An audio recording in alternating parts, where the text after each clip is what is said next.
Assalamualaikum dan salam sejahtera. Anda bersama saya, Wan Anis Iliani Wan Muhammad Azhar di dalam satu lagi episod Perspektif Antara Pos. UMNO akan mengadakan Perhimpunan Agung Parti itu pada 25 November depan. Perhimpunan Agung UMNO kali ini berlangsung ketika ekonomi negara semakin kukuh dan Pakatan Rakyat pula bergolak dengan perbalahan dalaman. Namun UMNO tidak harus dibuai atau leka dengan permasalahan pembangkang tetapi mesti menggunakan perhimpunan tahunannya untuk mengubati luka dan kelemahan diri. Ikuti laporan yang saya sediakan yang menyingkap kesediaan UMNO untuk mengislahkan diri demi parti dan Barisan Nasional.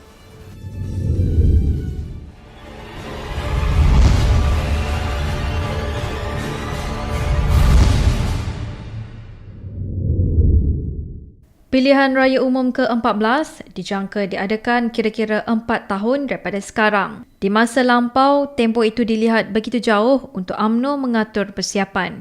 Namun impak Pilihan Raya Umum ke-13, 18 bulan lalu masih segar di minda pemimpin dan ahli parti, memaksa UMNO berfikir lebih awal mengenai PRU ke-14.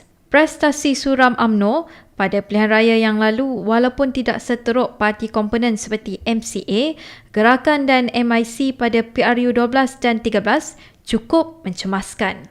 Kebelakangan ini, penolakan terbuka terhadap UMNO termasuk dari orang Melayu sendiri semakin ketara.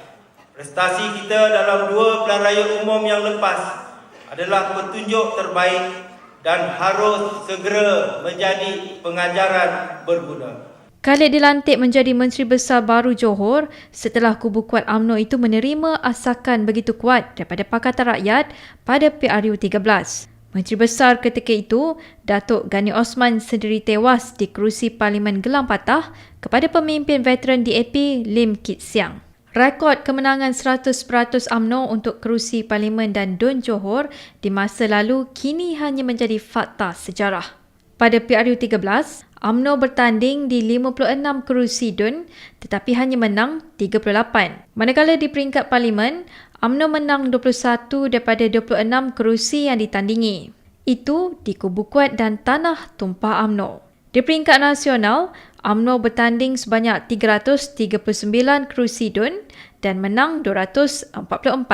Parti itu juga memenangi 133 daripada 222 kerusi parlimen yang ditandingi. Meskipun suram, rekod UMNO pada PRU 12 dan 13 jauh lebih baik daripada MCA, MIC, Gerakan dan parti-parti komponen di Sabah dan Sarawak. Hanya Parti Pesaka Bumiputera Bersatu di Sarawak yang mencapai keputusan lebih baik daripada UMNO di dalam Barisan Nasional. Gandingan UMNO di Semenanjung dan Sabah serta PBB di Sarawak memastikan Barisan Nasional terus menguasai Putrajaya meskipun misi untuk meraih majoriti 2/3 tersasar. Namun apa yang jelas ialah UMNO dan Barisan Nasional, terutamanya di Semenanjung, gagal meraih sokongan penyokong baru. Justru Perhimpunan Agung UMNO pada minggu depan dilihat penting dalam menyusun strategi untuk mengembalikan kekuatan UMNO. Pengislahan bererti bahawa bermula daripada reality check. Bermula daripada kesedaran muhasabah pada diri kita dan berani melakukan perubahan dan pengislahan. Maknanya kita sedar bahawa dalam demokrasi terbuka ini pada kesudahannya dalam bahasa Inggeris disebut it's a game of numbers. Dan kalau kita nak melangsungkan kekuasaan kita, kita perlu menambahkan lagi tahap sokongan kepada UMNO dan Barisan Nasional yang diterjemahkan pada kesudahannya dalam bilangan kerusi di peringkat Parlimen dan DUN yang semakin meningkat untuk menjamin kekuatan kita yang lebih utuh. Apapun, UMNO perlu bergerak daripada sekarang dengan mengenal pasti kelemahan dalaman dan mencari cara terbaik untuk mendapatkan tahap sokongan yang disasarkan. Kita mesti akur bahawa UMNO, termasuk UMNO Johor, memerlukan suatu transformasi dan bukannya perubahan kosmetik yang bersifat luaran semata-mata. Transformasi itu memerlukan anjakan radikal dalam strategi. Ia juga menuntut daripada UMNO untuk mempunyai iltizam dan keyakinan memenangi semula sokongan pengundi di bandar. Parti itu tidak boleh hanya bertumpu kepada luar bandar untuk survival politiknya. Tan Sri ada pandangan di kalangan setengah UMNO bahawa kita tidak lagi mampu menang di kawasan bandar. Kita tidak lagi mampu menang di kawasan-kawasan perbandaran besar, di kawasan urban dan juga di kawasan-kawasan ibu kota negeri. Ada pandangan yang mengatakan bahawa UMNO hanya kuat di kawasan luar bandar. UMNO hanya kuat di kampung-kampung sahaja. Dan UMNO sekarang ini sudah menjadi hanya jago kampung untuk mempertahankan kuasa kita. Tetapi bila saya datang ke Johor Bahru dan saya melihat walaupun berdepan dengan satu gelombang yang cukup besar pada pilihan raya yang lepas yang telah dapat pada pembangkang kawasan Gelang Patah. Tetapi bila kita melihat di Johor Bahru, walaupun dilanda ombak yang begitu besar, tsunami daripada pembangkang, daripada DAP, tetapi bila kita berjaya pertahankan Johor Bahru, ini adalah isyarat kepada UMNO bahawa jangan kita putus asa, bahawa kawasan bandar itu juga boleh ditawan oleh UMNO dan juga Barisan Nasional. Tidak dinafikan penyokong tekar UMNO adalah pengundi luar bandar, namun realiti ekonomi menyebabkan golongan ini semakin menyusut. Keunggulan UMNO sebagai parti pemerintah akan berpaksi kepada trend sokongan jutaan belia yang berpindah ke kawasan bandar untuk mencari rezeki. Dianggarkan sekitar 70% daripada 5 juta pengundi muda akan mengundi dalam pilihan raya yang akan datang. Lebih 64% daripada pengundi masa depan adalah pengundi Melayu. Statistik ini amat penting dan selari dengan anggaran Biro Profesional Muda Pemuda UMNO bahawa pada tahun 2016 banyak 75% daripada rakyat Malaysia akan menetap di bandar. Bilangan profesional muda daripada 450,000 pada tahun 1970 semakin bertambah kepada 2.3 juta pada tahun 2010 yang lalu. Yang pentingnya adalah untuk menarik minat golongan muda. Kerana ini merupakan harapan kepada pengundi di masa akan datang kerana dari segi pengundi-pengundi ini, penambahan pengundi muda akan bertambah dengan begitu banyak sekali untuk PRU ke-14 nanti. Apa yang jelas ialah perbezaan di antara pengundi luar bandar dan bandar semakin kabur. Walaupun Rembau ni nama dia kampung, tetapi Rembau ni semakin bandar. Lebih daripada 50% daripada pengundi saya duduk di Majlis Perbandaran Seremban dan juga Majlis Perbandaran Nilah.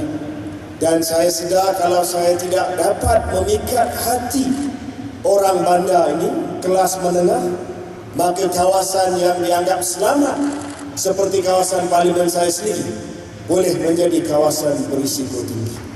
Banyak kerusi bandar yang ditandingi oleh parti-parti seperti MCA dan Gerakan mungkin akan mempunyai landscape berbeza pada PRU 14 dari segi komposisi kaum di bandar. Semua dalam Barisan Nasional setuju bahawa kalau kita tak menang, dalam politik boleh menang. Dalam politik boleh menang. Kalau tak menang, tak adalah proses nasional. Jadi, dalam kita merangka pembahagian kursi untuk pilihan raya yang akan datang, saya harap kita berpadukan kepada yang satu, formula yang lama, perkongsian masa. Tetapi yang dua yang saya rasa sama penting sekali adalah tahap boleh menang atau tidak. Imej atau tanggapan rakyat Malaysia bila menyebut pasal UMNO ni, dia melihat kepada parti di luar bandar.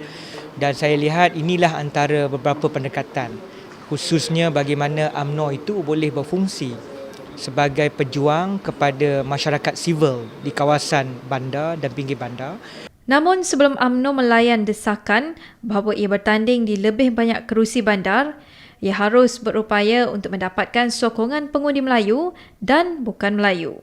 Hanya pergerakan politik yang bersifat sezaman dan mendukung pemikiran termaju akan dapat mengurus kepelbagaian ini dengan kematangan dan membuahkan kejayaan. Yang penting ialah UMNO berupaya memenangi semula keyakinan penduduk bandar dan merentasi kaum.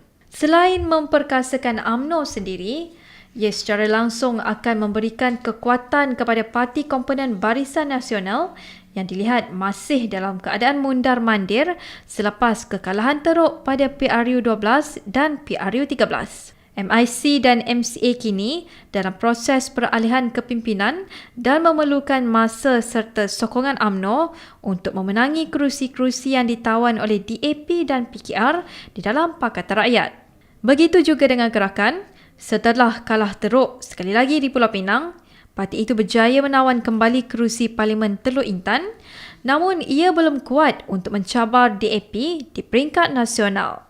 Walaupun 2013 di Teluk Intan kita kalah dengan lebih 7,000 undi, kita dapat rampas balik. Dan bagi saya, faktor yang kita dapat menang Teluk Intan adalah kerana kita ada semangat satu hati. Tidak dinafikan kekuatan UMNO akan menjadi penentu sejauh mana Barisan Nasional berupaya menangkis serangan Pakatan Rakyat pada PRU ke-14. Ini bermakna UMNO terpaksa memikirkan strategi bukan sahaja untuk memenangi sokongan pengundi Melayu tetapi juga bertindak dalam cara yang akan mendekatkan parti itu kepada bukan Melayu. Kita tengok dah banyak orang kata orang yang memperjuangkan kepentingan Melayu, orang yang memperjuangkan kepentingan bahasa Melayu, orang yang memperjuangkan apa sahaja kepentingan Melayu seperti UMNO ini dah prinsip. Jadi ini satu tafsiran yang salah dari segi hukum dan dari segi kenyataan yang sebenarnya. Ini cuba memutarbelitkan suasana. Sudah tentu agenda UMNO untuk melindungi dan memperkasakan kaum Melayu tidak akan luntur atau dikompromi.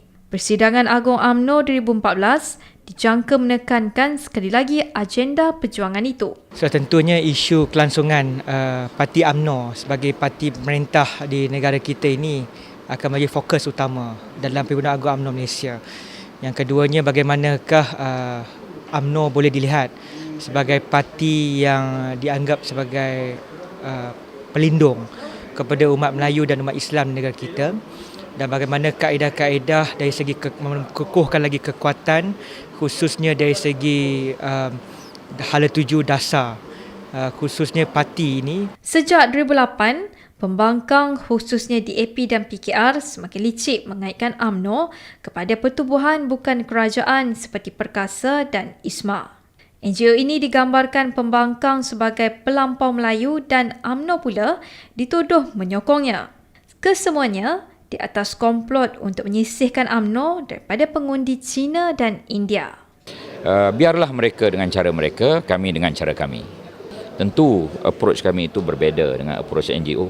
UMNO patut menyerahkan parti pembangkang Sisri mesti sadar bahawa sudah muncul dalam masyarakat Malaysia segolongan atau bilangan NGO Melayu yang sentiasa memerhatikan mereka dan mempersoal mereka dan mengecam mereka kalau mereka mempersoalkan hak Melayu. Pada Perhimpunan Agung UMNO 2014, parti-parti politik pembangkang dan portal-portal mesra pembangkang dijangka sekali lagi menggunakan retorik pemimpin UMNO mengenai agenda Melayu bagi membangkitkan sentimen bukan Melayu. Apa yang penting bagi UMNO ialah menyampaikan mesej semasa perbahasan bahawa perjuangan mereka merentasi kaum dan dalam masa yang sama, perjuangan bagi membela kaum Melayu tidak akan dibelakangkan. Perjuangan Parti Keramat UMNO ini adalah semata-mata untuk seluruh rakyat Malaysia tanpa kira kaum, agama, latar belakang maupun etnik fahaman politik. Sebenarnya banyak masalah yang membelenggu kaum Melayu turut menghimpit bukan Melayu. Akses kepada perumahan mampu milik, peluang pekerjaan terhad, kadar kenaikan gaji yang tidak sejajar dengan kos sara hidup. Semua ini adalah isu-isu yang merentasi perbezaan kaum dan harus dibawa oleh perwakilan untuk memastikan ia menjadi agenda utama parti dan Barisan Nasional. UMNO teruskanlah perjuangan dan menyatu padukanlah masyarakat Melayu. Itu penting. Perjuangan untuk kepentingan rakyat Malaysia. Hormat menghormati, saling menghormati. Misalnya kalau orang Melayu, ini nama social contract. Kalau orang Melayu lemah dalam bidang ekonomi, sama-sama membantu. Begitu juga kalau orang Cina lemah dalam bahasa kebangsaan, kita kena bantu mereka. Dalam pada itu, perbahasan-perbahasan yang terlalu berapi mengenai status sekolah Cina dan Tamil mungkin akan membawa kesan sebaliknya kepada rakan parti komponen UMNO. Apapun, nasib UMNO dan Barisan Nasional pada PRU14 tidak akan ditentukan dalam Perhimpunan Agung UMNO minggu depan. Pencapaian UMNO akan bergantung kepada sejauh mana parti itu membuang amalan lama dan mendukung sikap baru. Kalau kita nak sebut talent, tadi Datuk Khalid ada menyebut tentang kita perlu cari orang baru. Kita perlu cari orang yang berwibawa, ada kebolehan. Tapi kalau nak naik tangga dalam UMNO ni, kena cantas, kena blocking, kena sepak. Mana orang muda nak masuk dalam parti?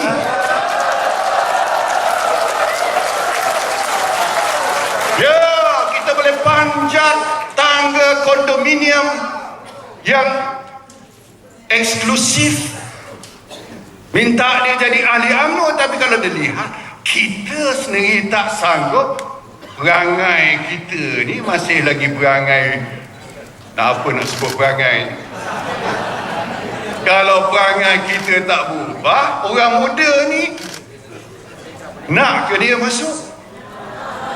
Nak ke accountant ni, lawyer ni dan sebagainya, yang mina-mina, yang data scientist lah, macam-macam orang yang kita tak faham apa yang dia tahu hari ini, nak ke dia menghabiskan masa dia dalam UMNO kalau kita ni tak bagi ruang dan peluang kepada dia. Program untuk meremajakan UMNO secara komprehensif harus dijalankan sejajar dengan usaha untuk memenangi perang urat saraf di alam maya.